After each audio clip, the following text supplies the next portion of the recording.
ہمارے چاہے بیرسٹر گور صاحب ہوں، ہمارے باقی ساتھی ہوں، وہ امداد کے لیے اب جب جاتے ہیں، ہمارے M N As M P As Pakistan Tehreek Insaf کے، ان کو شیخ وقاص صاحب کی ٹیمیں وہاں پہ جا کے جب وہ امداد دینے کی کوشش کرتے ہیں تو پنجاب پولیس ان کے خلاف ایف آئی آریں کرتی ہے، ان کے وہ کیمپ کھیڑتی ہے اور وہ کہتے ہیں کہ جی جب تک مریم نواز یا شہباز شریف کا فوٹو نہیں ہوگا یہ آپ لوگوں کی امداد نہیں کر سکتے۔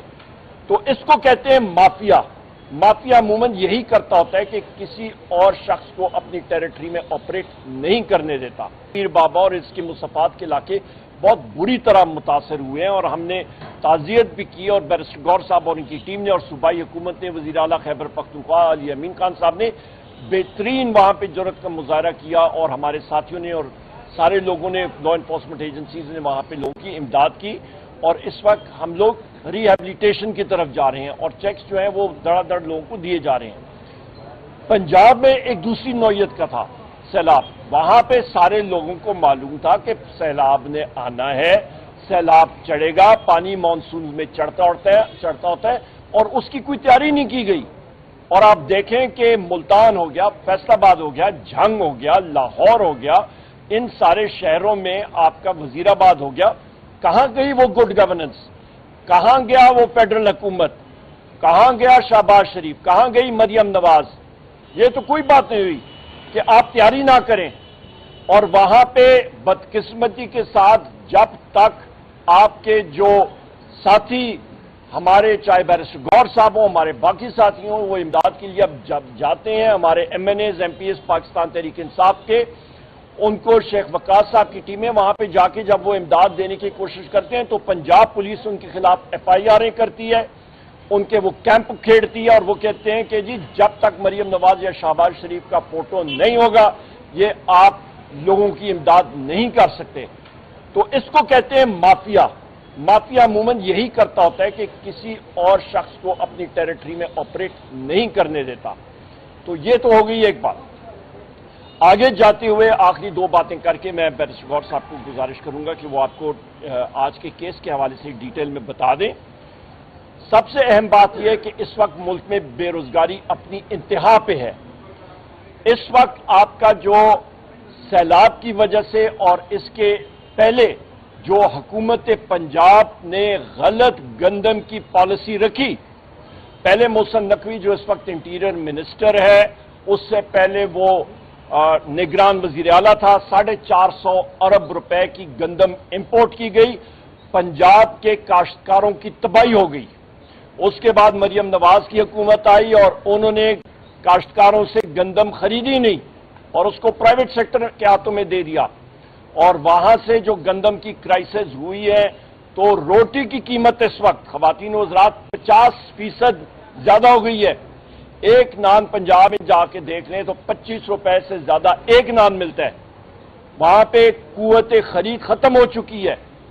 ملک میں جو نقصان ہوگا، جو آپ کا پیداوار ہوگی آپ کے ملک میں، جس کو انگریزی اکنامکس میں gross domestic product G D P کہتے ہیں، شہباز شریف کی اس حکومت نے، یہ 4 سال شہباز شریف کی حکومت چل رہی ہے، P D M 1 P D M 2 اذان ہو رہی ہے، میں مختصر یہاں پہ بات کرتا ہوں، اس سے وہاں پہ ان کی ٹوٹل نیگیٹو گروتھ آئے گی۔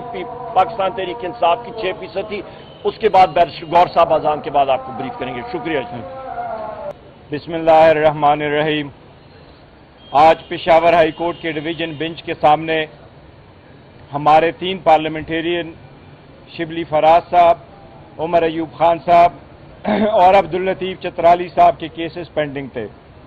یہ وہ کیسز تھے جس میں ہم نے الیکشن کمیشن کی ڈسکوالیفیکیشن کے آرڈر کو چیلنج کیا ہوا ہے، اور عمر ایوب خان صاحب اور شبلی فراز صاحب کے لیڈر آف دا اپوزیشن کے نوٹیفیکیشن جس سے انہوں نے ڈی نوٹیفائی کیا تھا وہ ہم نے چیلنج کیے ہیں۔ ہمارا استدعا عدالت کے سامنے آئینی اور قانونی ہے۔ ہم نے استدعا کی ہے کہ الیکشن کمیشن جو ایک سٹے پہ چل رہا ہے، جو ہمارے خلاف ایک باعث رکھتا ہے، جو ہمارے خلاف ہر آرڈر رات کے اندھیری میں کرتا ہے، اس نے ہمیں سنے بغیر، آئین کے تقاضے پورے کیے بغیر، قانون کے مطابق ہمیں نوٹس دیے بغیر، ہمارے ڈسکوالیفیکیشن کر کے ہمیں ڈیو نوٹیفائی کروایا۔ جن کنوکشن نے اسے اور جس ڈسکوالیفیکیشنوں سے ایمان کو مضبوط کیا جا رہا ہے، دنیا میں کہیں مثال نہیں ملتی کہ وہاں پارلیمنٹیرین کی کوالیفیکیشن کو آپ ڈسکوالیفائی کر دے اور آپ ان کو غیر آئینی غیر قانونی طریقے سے کنوکٹ کر دے۔ وہاں ابھی تک ہمارے ساتھیوں کے کنوکشن کا سیزن ختم نہیں ہوا۔ اگر اس قسم کی سیاسی تناؤ جاری رہا تو ریاست خطرے میں پڑ جاتی ہے۔ ریاست وہ ریاست نہیں رہتی جس میں آزاد عدلیہ ہو، جس میں مضبوط پارلیمان ہو، جس میں عوام کے حقوق کا تحفظ ہو۔ پاکستان تحریک انصاف، عمران احمد خان نیازی وہ عدالت عدلیہ کے لیے ہیں جیل میں، وہ اس ملک کی بالادستی، سربلندی اور خود مختاری کے لیے جیل میں ہیں۔ ان کا یہی کہنا ہے کہ ہم کوشش کریں گے کہ انسانی حقوق کا تحفظ ہو۔ وہ کہہ رہے ہیں ہم کوشش کریں گے کہ عدلیہ آزاد ہو، ہم کوشش کر رہے ہیں کہ ایوان اس وقت مضبوط ہو۔ ہم نے بڑی کوشش کی، 180 کے ساتھ جیتے تھے، 91 کے ساتھ رہے، 76 پہ آئے، اس کے باوجود ہم بیٹھے رہے، لیکن ہمارے آواز کو دبایا گیا، دروازے بند کر دیے گئے۔ ابھی تک ہمارے ساتھیوں کو دوبارہ ڈسکوالیفائی کیا جا رہا ہے۔ اسی طریقے سے اگر یہ تناؤ رہا تو ملک کا بہت بڑا نقصان ہوگا، جمہوریت کا نقصان ہوگا، اس ملک کی معیشت کا نقصان ہوگا۔ جس طرح عمر ایوب خان صاحب نے کہا، اگر سیاسی استحکام نہیں ہوگا تو معاشی استحکام نہیں آئے گا، معاشی استحکام نہیں آئے گا تو عوام اسی طرح بے یار و مددگار پڑے ہوں گے۔ میں پنجاب گیا، پنجاب میں نے لوگوں کے حالت دیکھے۔ اس وقت 42 لاکھ افراد سیلاب سے متاثر ہے، اس وقت 4500 دیہات زیر آب ہے، اس وقت 18 لاکھ ایکڑ اراضی پہ تیار فصلیں تباہ ہو چکی ہے۔ اسی طرح KPK میں بھی ہوا ہے، لیکن عوام کے پاس وہ امداد نہیں پہنچ سکا جو امداد پہنچنا چاہیے، وہ سہولتیں نہیں مل سکی۔ آج تک پنجاب حکومت نے اناؤنس بھی نہیں کیا عوام کو کیا دے رہی۔ اس کا ریزن یہی ہے کہ سیاسی استحکام نہیں ہے، سیاسی تناؤ زیادہ ہے۔ عدلیہ آزاد ہونا چاہیے، آزاد عدلیہ نہ ہو تو ایسا ہی ہوتا ہے۔ خان صاحب کی کنوکشن ہوئی 17 جنوری کو، بشرا بی بی کی کنوکشن ہوئی 17 جنوری کو، آج تقریباً 8 مہینے ہو گئے اس کے اوپر، لیکن آج تک ان کی بیل کی اپلیکیشن لگ نہیں سکی۔ اس کے لیے ہم درخواستیں دیتے ہیں، احتجاج کرتے ہیں، وزیر اعلیٰ سمیت ہم عدالت جاتے ہیں، کیا کیسز کو کرمنل کیسز اور وہ بھی ایک ہاؤس وائف کے کیسز بھی اس قسم کے مہذب ممالک میں اس قسم کے لگائے جاتے ہیں۔ میں سب سے اپیل کروں گا کہ یہ سختیاں ختم کرے۔ عوام کی برداشت کی بھی ایک حد ہوتی ہے، سختیاں بڑھے گی، دوریاں پیدا ہوگی تو ریاست خطرے میں پڑتی ہے، ریاست کا حسن ختم ہو جاتا ہے۔